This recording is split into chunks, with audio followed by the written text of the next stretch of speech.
পাচ্ছ পেয়ারাটাকে কেটে নিলাম, এই যে ছকা পেয়ারাটাকে কেটে নিচ্ছি। প্রথমে এটাকে একটু বড় বড় পিস হয়ে গেছে, এটা ছোটো করে নেবো একটু। দেখতে পাচ্ছ কত ছোটো করলাম, এমনি ছোটো করে খেতে অনেক সুন্দর লাগবে। আমি এটাকে কেটে নিচ্ছি, এটাকেও কেটে নিচ্ছি ছোটো ছোটো করে। অনেক কচি পেয়ারা, খেতে খুব সুন্দর। আমার দাদার কাছে দাদার গাছের কত সুন্দর পেয়ারা, আর কাটবো না। এই যে এটা পেয়ারা আছে, এটা রাত্রে খাবো।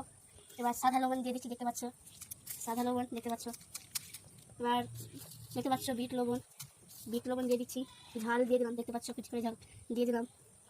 এবার দেখতে পাচ্ছ জলজিরা, দেখতে পাচ্ছ খুব সুন্দর হবে।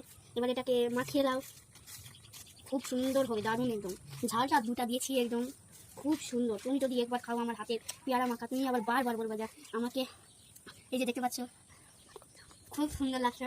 লাইক কমেন্ট করতে ভুলবেন না। ধন্যবাদ আজকের জন্য। আবার এটা পেয়ারাটাকে খেয়ে নেবো।